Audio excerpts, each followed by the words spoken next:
Caros estudantes, prodigiosos alunos, bem-vindos a mais uma aula de História com o professor João.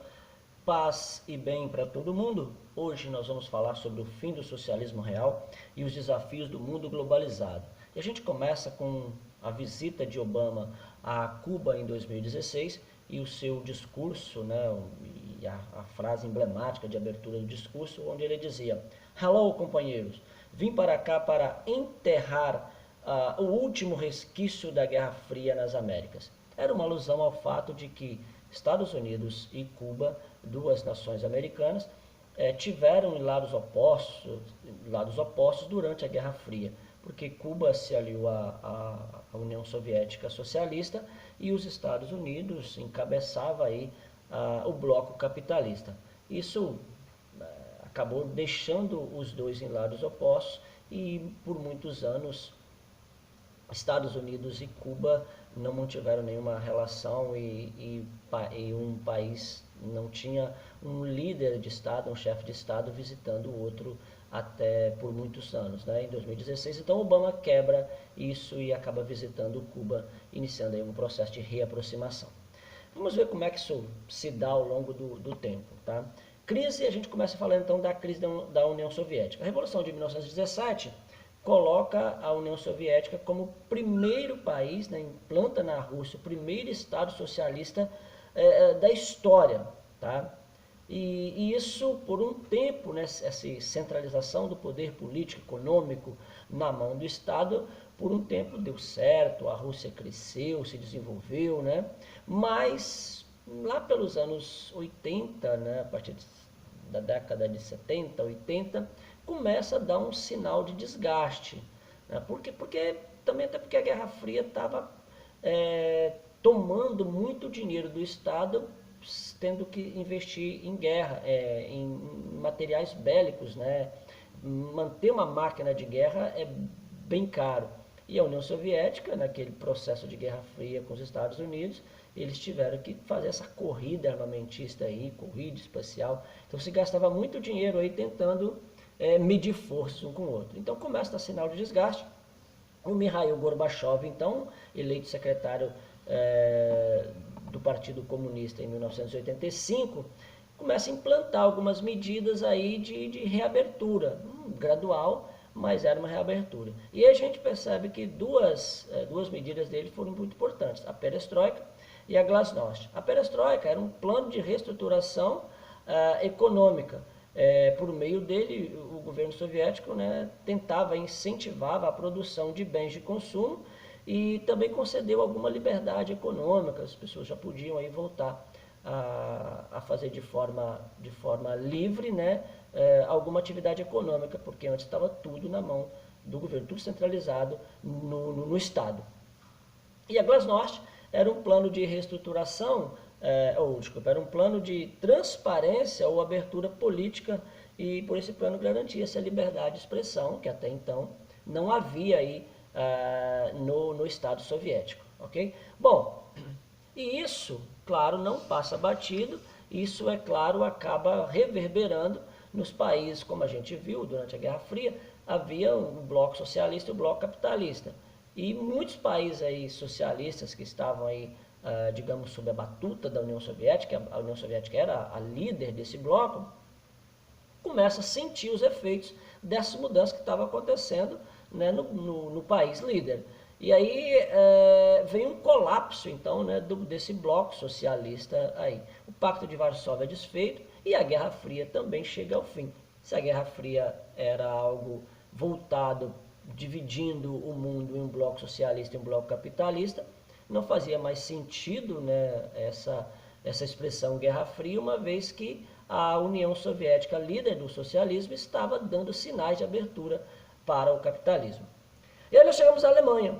A Alemanha, lembre-se, após a Segunda Guerra Mundial, foi dividida em Alemanha Ocidental, né, ou República Federal da Alemanha, RFA, ou Alemanha Ocidental Capitalista, e a República Democrática Alemã, RDA, ou Alemanha Oriental, de cunho socialista. E no meio da capital, Berlim, foi erguido então um muro. O muro era, trocadilho à parte, era a parte concreta da Guerra Fria. Se a Guerra Fria era uma guerra mais ideológica, sem um enfrentamento direto, o muro estava ali para lembrar que o mundo estava dividido, sim, porque ele dividia então a Alemanha em duas, a capital Berlim em duas partes, uma socialista e uma capitalista. Mas isso começa a dar sinais de desgaste também, na Alemanha começa a dar sinais de desgaste, e aí em 1989 esse muro é derrubado. Né? Não dava mais para aguentar, gente fugindo, essa tendência capitalista crescendo cada vez mais, as ideias capitalistas chegando ao lado socialista, ao lado oriental. Então o muro é derrubado em 1989 e em 1990 a Alemanha reunifica.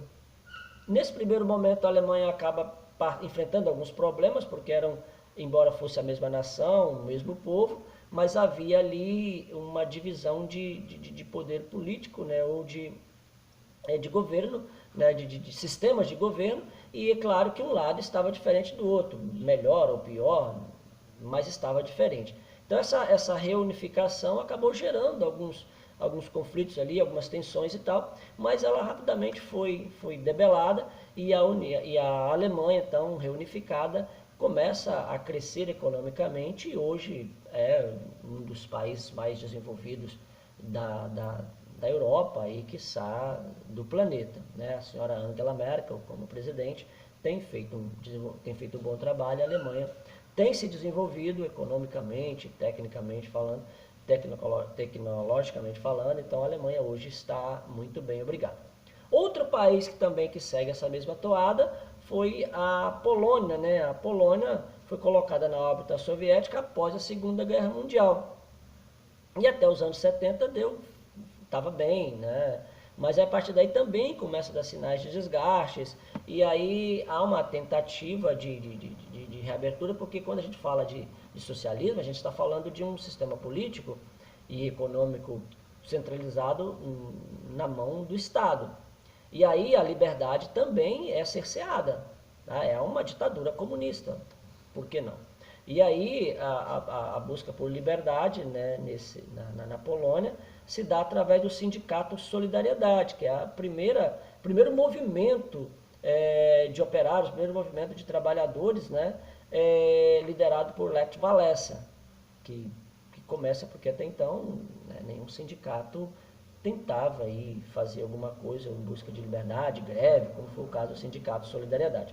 E eles acabam tendo êxito, mesmo que a União Soviética tenha tentado barrar esse processo aí, eles acabam tendo êxito, né, e até com o apoio do Papa João Paulo II, na época que era polonês, esse sindicato vai à frente e acaba derrubando então esse sistema, e nos anos 90, então, a gente vê aí, assiste aí o fim do socialismo na Polônia e a eleição de Lech Walesa para presidente daquele país. A Romênia também, né, ingressa na área de influência soviética mediante a direção de políticos comunistas a partir de 1947. Em meados dos anos 80, né, cansado de tanta repressão, porque ela fica por um tempo, depois começa aí uma ditadura também muito forte, muito severa, a perseguição através da Securitate, né, Securitate, que era um órgão do governo aí que perseguia seus opositores e tal. E a partir dos anos 90, meados dos anos 90, essa repressão, né, começa a afetar, são afetados por uma crise econômica, e ela começa então a dar sinais de abertura, ou seja, as pessoas começam a reivindicar essa abertura aí, e acaba também conseguindo, né, a partir dos anos 90, com a eleição do Ion Iliescu, né, ele se torna o primeiro presidente eleito pelo povo na Romênia, e a Romênia também sai aí desse modelo socialista e vai aderindo também ao capitalismo. Tchecoslováquia foi outro país também, né, ela se uniu, né, nasceu da união das nações tcheca e eslovaca e da fragmentação do Império Austro-Húngaro após a Primeira Guerra Mundial, tá? Mas durante a Segunda Guerra Mundial ela é invadida por Hitler, né, e acaba então sendo libertada pela União Soviética. Aí, claro, né, o meu libertador do jugo hitleriano, do jugo nazista, a Tchecoslováquia acaba também aderindo aí à União Soviética. Ou seja, o leste europeu acaba todo aderindo a esse sistema político socialista, né, encabeçado pela União Soviética. No final dos anos 80, no entanto, as reformas desencadeadas por Gorbachev lá na União Soviética, né, favoreceram a chamada Revolução de Veludo, assim denominada, por ter promovido mudanças sem violência no país, como, né, como a gente sabe que aconteceu. E aí a Tchecoslováquia também acaba aí se tornando, né, um país livre, desculpa, né, um país aí capitalista, ou seja, acaba abrindo, né, também para o capitalismo que estava aí chegando de vez ao leste europeu. No dia 1º de janeiro de 1993, a Tchecoslováquia se dividiu, né, no que nós conhecemos hoje em dois estados, a chamada República Tcheca e a República da Eslováquia. Isso aconteceu com a Tchecoslováquia, também aconteceu com outros países do leste europeu. Certo? Bom, e aí lembrando que esses países são, né, hoje fazem parte da União Europeia, que é um dos maiores blocos, né, econômicos do mundo. Chegamos à Iugoslávia, né, os conflitos que levaram à desagregação da Iugoslávia na década de 90 serviram para mostrar o potencial explosivo de uma situação arbitrária, né, entre grupos étnicos, culturais e religiosos. Guerras culturais, guerras religiosas, guerras assim, por diferenças étnicas, elas estão presentes no mundo inteiro, infelizmente. Essa violência aí acaba assolando país, né, pessoas no mundo todo. E na Iugoslávia não foi diferente, né?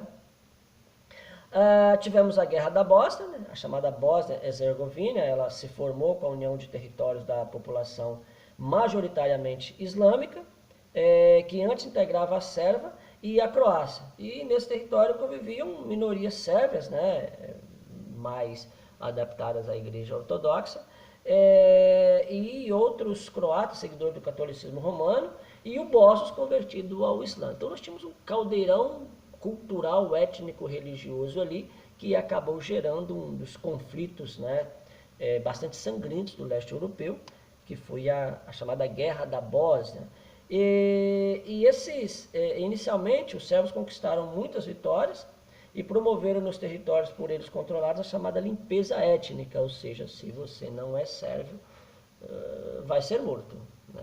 Então, assim, porque a gente fala muito de Hitler, né, e a sua limpeza étnica lá contra os judeus e tal, mas a Bósnia também, em outros lugares também, em proporções menores, tivemos aí, e temos infelizmente até hoje, esses conflitos étnicos e religiosos, que o homem não consegue, o ser humano não consegue superar, né? Não consegue compreender o outro como ele é, não, ou pelo menos não consegue aceitar o outro como ele é, e essas guerras acabam acontecendo, e a Guerra da Bósnia foi nesse sentido, certo? Bom, aí vieram, né, as forças de paz e o Acordo de Dayton em 1993 e 1994, as negociações comandadas pela ONU falharam e o conflito se tornou cada vez mais violento. Em 95, apesar dos bombardeios da OTAN, os croatas, os sérvios, né, dominavam 70% do território, ou seja, os sérvios estavam conseguindo mandar naquela região.